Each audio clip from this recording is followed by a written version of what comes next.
वैद्यजनों को नमस्कार। एक प्रश्न और है कि इरेक्टाइल डिस्फंक्शन के जो जब कारण निकल के आते हैं तो उसमें कफ एक दो तरह से निकल के आता है, जिसमें अवरोधात्मक अवस्था होती है और क्षयात्मक अवस्था होती है। लेकिन यहाँ पे कफ की देखने को मिलती है दोनों अवस्थाएं।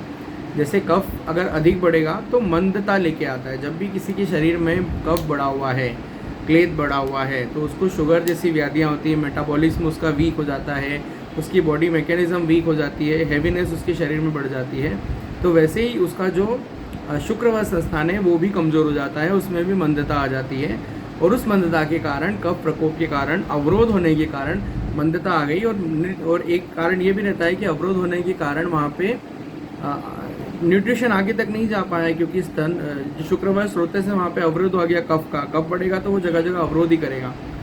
तो शुक्रवार संसरण में अवरोध होने के कारण जब उसको पोषण पूरी तरह से नहीं मिल पाया तो भी शुक्रवार धातु जो है वो अच्छे से नहीं बन पाती है। और शुक्रवार धातु जब अच्छे से नहीं बन पाएगी तो शुक्रवार संस्थान को जो पोषण देने का कार्य रहता है वो शुक्रवार धातु का ही रहता है। तो वो फिर शुक्रवार संस्थान को, पूरे स्थान को पोषण नहीं मिल पाता है। उसके कारण भी इरेक्टाइल डिस्फंक्शन देखने को वहाँ पे मिलता है।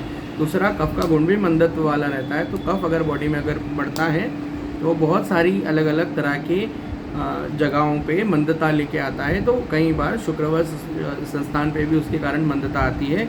ऐसे आप केसेस देखते होंगे कि शुगर के पेशेंट को आगे चल के इनफर्टिलिटी की प्रॉब्लम होती है या इरेक्टाइल डिस्फंक्शन की प्रॉब्लम होती है। तो उसका कारण यही है कि उसकी बॉडी में शुगर बढ़ गई है, कफ बढ़ गया है, क्लेद बढ़ गया है। इसके कारण वहाँ पे जो है वो अवरोधात्मक अवस्था के कारण वहाँ पे शुक्र धातु का क्षय इस तरह से होता है। और हैवीनेस या क्लेद बढ़ने के कारण, कफ बढ़ने के कारण मंदत्व गुण वहाँ पे आता है। ये कारण वहाँ पे निकल के आता है। तो शुगर के पेशेंट में यहाँ पे आपको अवरोध हटाना ही इसका ट्रीटमेंट रहता है। दूसरी चीज़ जो सेकेंड अवस्था रहेगी, क्षयात्मक अवस्था, उसमें क्या हुआ है कि प्रॉपर आहार रस ही नहीं मिल पा रहा है। ऐसी चीज़ें, ऐसी प्रॉब्लम बेसिकली उनमें देखने को मिलती है जो या तो जिनकी डाइट बहुत ज़्यादा कम है, या उनकी जो घर की स्थिति है वो इतनी वीक है कि उनको प्रॉपर सारा खाना नहीं मिल पाता है। न्यूट्रिशियस भोजन में बहुत सारी चीज़ें जब उनको प्रॉपरली नहीं मिल पाती हैं तो फिर क्षय के कारण ये आगे व्याधि उत्पन्न हो सकती है। कई सारी अलग अलग संस्थान में अलग अलग व्याधि ऐसे ही अवरोधात्मक और क्षयात्मक कारणों से उत्पन्न होती है। तो अगर इरेक्टाइल डिस्फंक्शन में भी अपन देखें तो ये दोनों कारण निकल के आ सकते हैं। और वहाँ पे क्षयात्मक अवस्था है तो फिर वहाँ पे फिर अलग अपने को यापन की तरह देखना पड़ेगा। अब दोनों में ट्रीटमेंट भी मैं थोड़ा अच्छे से बता देता हूँ कि दोनों में ट्रीटमेंट में कैसे आपको आगे बढ़ना है। तो ट्रीटमेंट में वही बेसिकली रहेगा।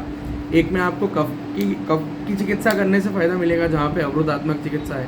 कफ की चिकित्सा में सबसे प्रमुख चिकित्सा होती है अग्नि की चिकित्सा। अग्नि पे आप काम करेंगे तो अपने आप सारी चीज़ें बैलेंस होती जाएगी। पहले आपको वहाँ पे अवरोध हटाना पड़ेगा, कफ को बैलेंस करना पड़ेगा। उसके बाद जो शुक्र धातु का क्षय हुआ है अवरोध के कारण, उसको फिर आपको न्यूट्रिशन देना पड़ेगा। तो शुक्रवर्धन चिकित्सा बाद में करनी है। पहले पाचन करके अग्नि बढ़ानी है, अवरोध हटाना है, उसके बाद यापन चिकित्सा करनी है। और अगर समझें कि और दोनों सिद्ध मकर ध्वज डेफिनेटली इस अवस्था में भी काम करेगा, आप लगा सकते हैं, क्योंकि वो अग्निवर्धन भी करता है और यापन भी करता है, दोनों काम करने वाला होता है। इसलिए दोनों कंडीशन में आप उसको प्रयोग कर सकते हैं। वैसे प्रमुख रूप से उसका प्रयोग क्षयात्मक अवस्था में ज़्यादा देखने को मिलता है, क्योंकि वो एक यापन करने वाला ड्रग ज़्यादा है। लेकिन आप इधर भी दे देंगे अगर उसको अवरोधात्मक अवस्था में भी, तो भी कोई प्रॉब्लम आनी ही नहीं है, तो भी आप उसका प्रयोग कर सकते हैं। इसके अलावा अगर आप अवरोध के लिए जा रहे हैं तो कफ की चिकित्सा आप बेसिकली कर सकते हैं, जिसमें आप अलग अलग, वैसे तो पेशेंट की अवस्था के अनुसार आपको वहाँ पे जाना पड़ता है, क्या क्या सिम्टम्स पेशेंट लेके आया है। बाकी फिर भी आप अगर जानना चाहें कि कौन कौन सी मेडिसिन इसमें प्रयोग हो सकती है तो आप त्रिकटु का प्रयोग कर सकते हैं, लेकिन बहुत लंबे समय तक नहीं करना है, क्योंकि फिर उससे पित्त बढ़ सकता है। और आप इसमें शुंठी जैसे ड्रग्स का प्रयोग कर सकते हैं। शुंठी सिद्ध दुग्ध का प्रयोग कर सकते हैं। जब शुंठी सिद्ध दुग्ध का प्रयोग आप करते हैं तो पाचन भी होता है और दुग्ध जो है वो शुक्र धातु का यापन भी करता है। तो दोनों चीज़ें एक साथ होती है, अवरोध भी हटता है और यापन भी होता है। इस तरह से आप इसमें आगे बढ़ सकते हैं। और भी बहुत सारे ड्रग्स हैं, पिपली है जो त्रिकटों में बेसिकली आए ही हैं, वो सारी कंडीशनों का प्रयोग आप इसमें अगर करते हैं तो लगभग चिकित्सा आपकी इसमें कवर हो जाती है। इसके अलावा योगराज गुग्गल का प्रयोग आप कर सकते हैं, जो मैंने बताया ही था। रासना सप्तकवात का प्रयोग कर सकते हैं। जो मैंने लास्ट वीडियो में बता ही दिया था। ऐसे ही यापन के लिए अगर चिकित्सा आप देखेंगे तो मैंने वो भी बताया था, सिद्धमकरध्वज, शतावरी, अश्वगंधा, शीतलचीनी, महायुगराज गुकुल, ऐसे जितने भी यापन और वृक्ष वाली चिकित्साएं वो सारी आप इसमें दे सकते हैं।